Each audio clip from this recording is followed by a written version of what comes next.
ఆకాశంలో ఒక తార నా కోసం వచ్చింది మాటరాని మౌనమిది మౌన విడగానమిది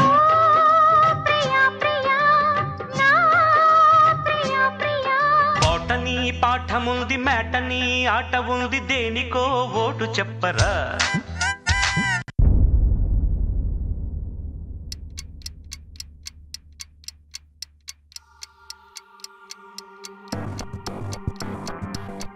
All lights.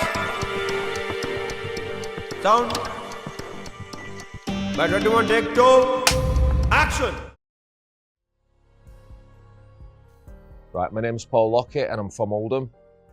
I started script writing about 10 years ago. I started playing around with scripts, started reading books and I started looking on YouTube and I just started seeing how you actually structure a script. And I eventually, 5 years later, I joined university to learn how to write script. The first thing, first of all, I'm thinking about a script. Before I do anything, I think about a script, and I think about different scenes and I think about what kind of film I want to make. I certainly think about an audience's point of view of what I would want to watch. That's the first thing I do, is really think about it. And you can think about that anytime, even if you're at your mates having a few drinks, whether I'm in the gym, just sometimes you just zone out when you're driving and then you start thinking about a film. When I eventually start to write the script, before I actually start the script, I do a lot of character development. I found this out. I've written scripts before without any character development and my script hasn't turned out too good. So I do my character development and I write all my characters. So I kind of try and give them a voice, just so I do my first draft. So I've done my character development and then I move on to my first draft. Now my first draft is rife with spelling mistakes, grammar mistakes, all sorts of mistakes. Even getting the characters wrong, so they're mixing up the characters and things like that. But yeah, you do your first draft, get that done. And then the next day, when that's done, the next day you'd come back and then just go through it slowly, correcting your mistakes, doing slight changes, but just really doing the grammar and spelling mistakes. That's the second draft. And then I'll just leave it for a couple of weeks. And then I'll come back to it then. That'll be my third draft. And then again, I'll come back to it after my fourth draft and then just do the spelling mistakes again and the grammar mistakes. And that's when it's ready to be sent out to actors. Once I've sent it out to actors, half the time they just give me back and say, I don't want to be part of your film. I'm completely immune to this now, mate. It's happened that many times. But my scripts are getting better, my dialogue's getting better, and actors want dialogue and monologues, and certainly a character that they can relate to.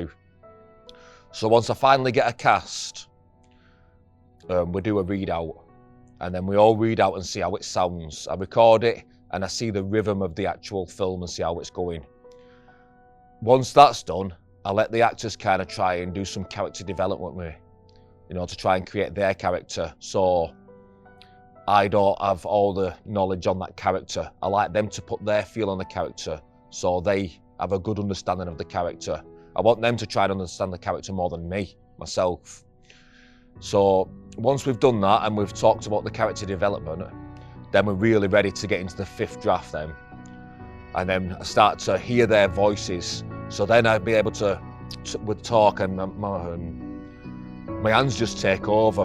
My brain just like zones out onto the screen, and then I just start typing and talking. The characters just start talking, and they just talk themselves then. Once I can hear their voice inside my head, yeah, they just start talking. So that'll be the fifth draft. I'm usually ready to start filming about on the 8th draft. And even then the night before or a couple of days before, I'll look through the script and I'll do slight changes. The film I'm making at the moment, I've just finished filming it and it was 16 drafts, 16 it took to make this film. Yeah, the scripts that connect with the audience, in my opinion, and what I like to watch, because I always try and write a script to make a film with something that I would watch. I always try and make character-driven films. You know, having a solid story is good, but when it's character driven, there's just more of a connection, like Pulp Fiction, for instance. That's very much character driven, even though it's a great story. I feel as though it's really character driven, and you can connect, you know, to the characters. So I try and do the character development as well as I can, and try and give them a little bit extra dialogue. In a script, what I did, one of my first films I did, it was completely over-dialogued, and there wasn't any story to it, just people talking. So that was a mistake I've made. So I've made them mistakes now and I've learned from them. So I always try and make a character-driven film. Well, when I'm writing a script, I never ever write chronologically, you know, from start to finish. I never do it like that. I always kind of write different scenes on mood dependent. You know, first of all, I'll be thinking about the scene like I've told you. But like if I'm writing a bit of a miserable scene and I'm a little bit angry one day, then I'll just move myself straight onto that scene and I'll write as I'm feeling, and I'll look at the character and I'll put myself in their place, and again it just takes over. So I never write chronologically. I always write mood dependent on myself. The main, there's so many setbacks on a script. Well,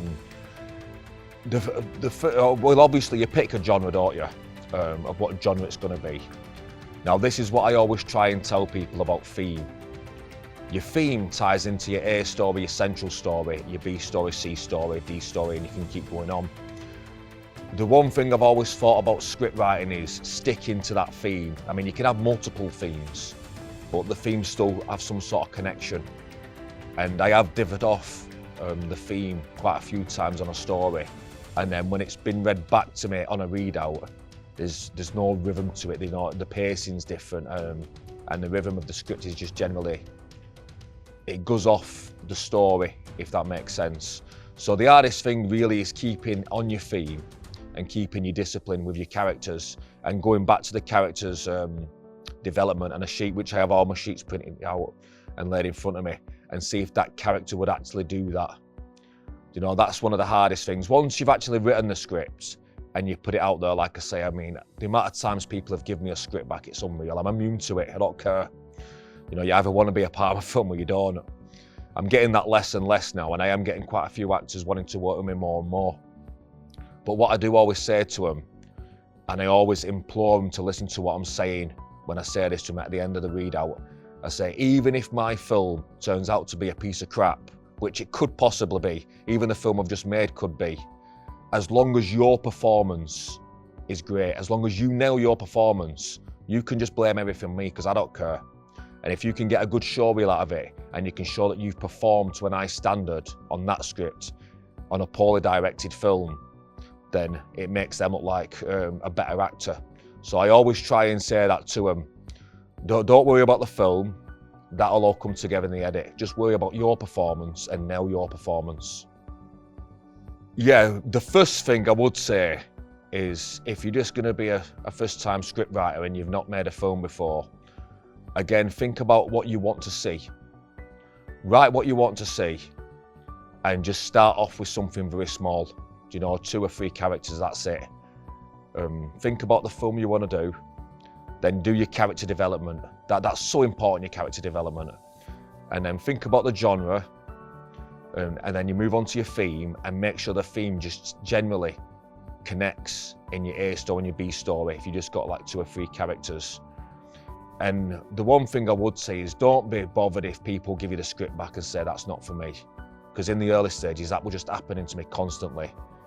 You know, you'll eventually get some actors that want to work with you who've never made a film before, and you can just all learn together and have some fun with it. So on your first one, just try and have some fun with it, because if you're not having fun on your first one and you're getting stressed out on your first one, then maybe you need to take a step back and see what you're doing wrong. So yeah, your character development, your theme to tie into your A story and B story, and just work with a small crew and a small cast. That's the advice I would say. But yeah, create your characters first, and then you can move on to your story. But again, don't be disheartened if people say no to your scripts, because it's just happened to me constantly. And also, don't be disheartened that when you've made the film, it wasn't how you envisioned it. You know, you can just kind of learn from that, and you can adopt your script writing then, because you've already filmed a film, You'll see what looks good on paper, might not look good on film. So learn from your mistakes and then just have the same enthusiasm moving on to the next script of what you had on the first one.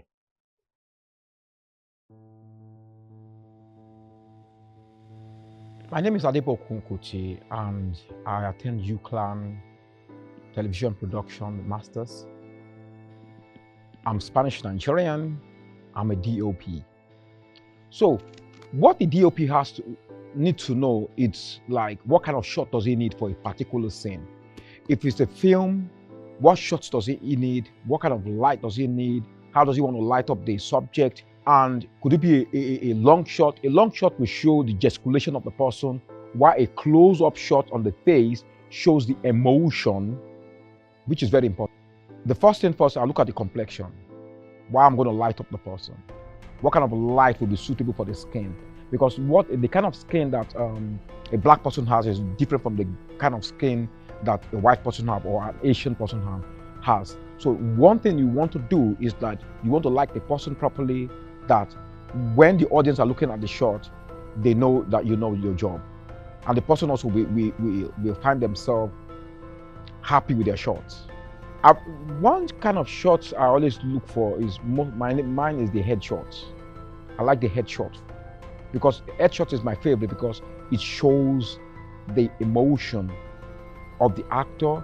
It shows the emotion of the contributor. My best cameras I like using are the Canon C series. Canon C100, C200, C300, and the Sangyon lenses. They are so good. It's like so easy to operate. I'm not saying that other cameras are not good, but these are the cameras I am used to because it was so easy for me to learn. And when it comes to shots taking, they make my shots really good. And when it comes to editing, I really understand the kind of color because it gives me the kind of particular color that I want. As an upcoming filmmaker, I love them because they are so easy to use. And that's why I use them. You understand? What kind of light am I going to use? I'm going to decide whether I'm going to use a natural light, or I'm going to light up the place, and what the subject's skin color is. That's the most important thing. I will not use a room light I will not use a natural light for a dark person, or whereby I have a dark room, then I'm going to put a dark person there, and I don't want to use natural light. That'll be difficult task to edit as a upcoming filmmaker. So what I do is that I think about the subject, which is the contributor. I think about the environment, how do I want it, and what kind of pictures do I want to see, and what kind of pictures do I want the audience to see. One of the memorable challenges I ever had was like after setting up the camera and the subject was green. Oh my God, that news ran me mad, and we had to start start touching the camera, doing this, doing that. Even other people came in, even other crew came in who understood camera, and they started looking at it. We had to reset the camera to factory setting, and then we set it again before we could get it. How would I work with a crew to bring a scene to life? It's like cooperation, mutual cooperation, listen to other people. No man is an island. You listen to your director. You have to have a kind of like discussion with your director. Then you look at the actors also, how they want it, all the contributors, how do they look on set? Do they really like themselves on set? If I'm watching this, how does it look like? My favorite project, I would say the African Natural Hair is a documentary which I produced. And why it is my best project, because it talks about the intricacy of the African hair that most people do not understand. Even me myself, I don't understand my own hair as an African person. And there I discovered that it takes a lot to take care of Africa. It doesn't take a lot to take care of African hair. And most people do not know about African hair. And this documentary has to educate people on how to take care of their hair. And we have to do research on what African hair were like. And I discovered a lot of things about the African hair. How to define success as a DOP? It's when your final project is finished and it comes to the editing, and when you're looking at your product, how everything goes go straight, linear, and you're looking at it and looking at that every color is fantastic and everything should be in where it should be, then there's a success. And when they place it in the cinema and you're looking at it,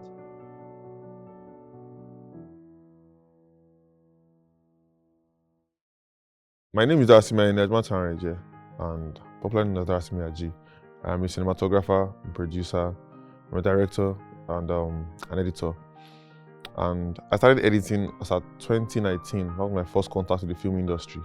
And in my years of editing, I have come to realize that the editing sector, the post-production sector of filmmaking has like a very, very major role to play when it comes to telling a story for a film or a documentary or whatever you want to call your piece of project. And the reason is because the director can come up with an idea and hire a couple of, DOPs, cinematographers, gaffers, sound guys, and they all come together and shoot. Then the editor is the one that does the piecing together of all these shots that have been taken to tell the story. And that's why I think that the editor is a very, very powerful person in the filmmaking or in the media sector. And it goes without saying that they're invisible anyway. In fact, one of the things about an editor and an edit is that you don't want to notice that some pieces were clipped or put together.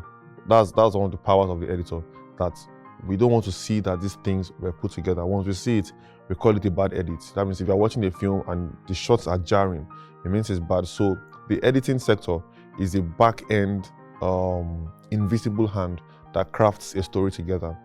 And I will just go ahead to talk about how important it is to the film industry. There are times where, before editing became very, very common with the introduction of in-shots and cap cuts and all those likes, what we saw was that when a film comes out, we have the film as a film. That means the final product of the film is what we have. But because we have many editors today that edit with little applications like CapCut, like I mentioned earlier, we see that they can take a film and cut the film in a different direction in such a way that what is being said in the film is not what is said in that edit. That shows you the power of editing.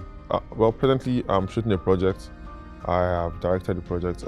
It's a personal project of mine. It's a short film, and it's a romance and terror film and romance thriller film. One thing I'm experiencing at the moment is having to deal with the mistakes that were made on set.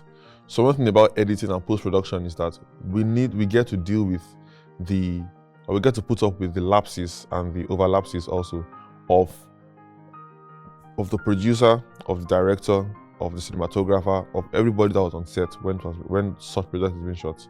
And funny enough, I was on set, but I still have to deal with all these things by piecing these shots together and trying to treat audio, trying to treat videos, just to make sure that my story is being told. And it's more difficult for me because I am the director of the film and I'm also the editor. So I know what I want to see. I know what I want to tell on the space of the director. And as an editor, I have to do that. It would have been different if I had outsourced. It would have been different if I had outsourced that editing job to someone and then they just cut and I have to review. But no, because I have the film in mind, I know what I want to see.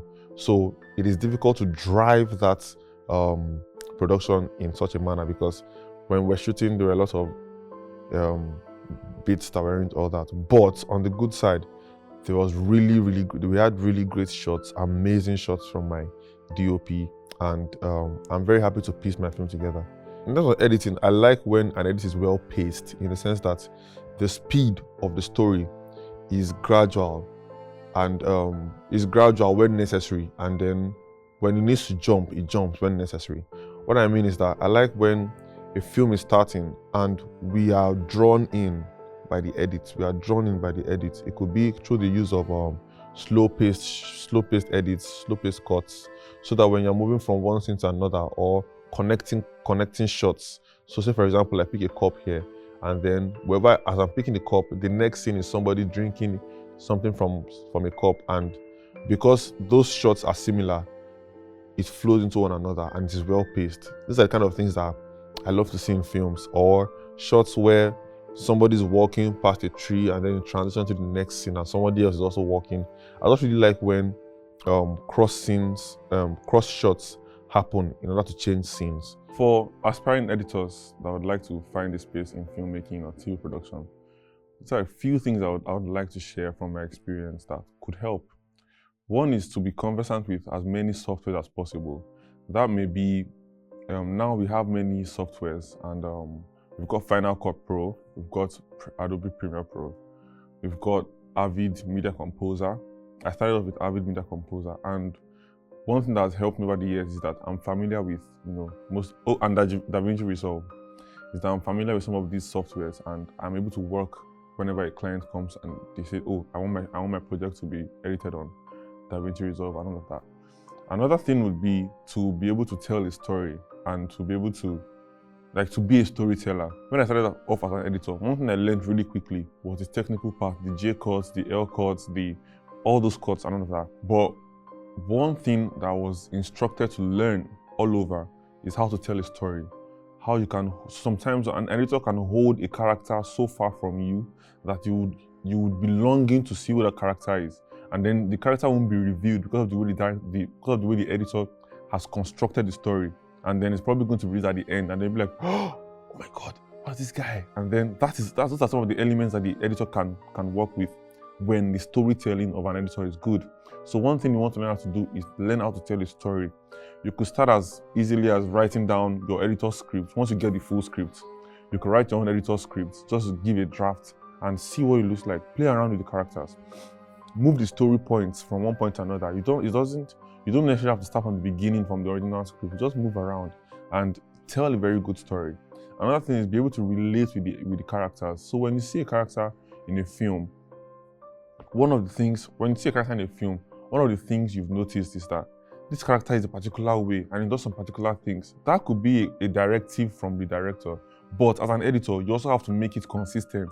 It's not like, for example, now, when I was growing up in Nigeria, there used to be this actor that does this.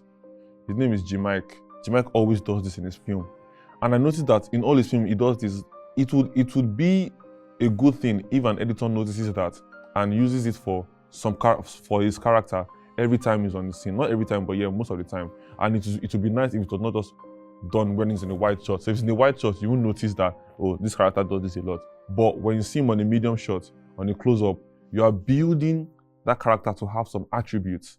So that's another thing with storytelling. You need to learn how to tell stories and to learn how to relate with the characters. This is how you can pass their emotions to the audience, from the characters to the audience. Another thing would be to always refresh your skills. Softwares come up with many updates. I can't count how many updates I've got to work with in the past year with Adobe Premiere Pro alone. Get conversant with these updates. Go do as many research as you can, as much research as you can. Watch YouTube videos, speak to other editors. That's another thing. Editors like to hoard their skills, and I wonder why sometimes. The film space is not a very large one anyway. So just reach out to editors, reach out to filmmakers, and come together and edit things together. Do passion projects where you can speak to your editor. Oh, send this to another editor and say, oh, what do you think about this? And they send you feedback. Be open enough to share and to learn from others. One thing you have to do is always brush up your skills. If you don't brush up your skills, you become obsolete. There are some editing styles that are no longer in use in the film industry. And there are new editing styles that are coming to light every day. And you don't want to be lagging behind. So these are the few things I will just give an aspiring editor. Learn as much as possible, connect with the character, be very good with your storytelling, and be conversant with many editing platforms, editing softwares as much as possible. That will be all.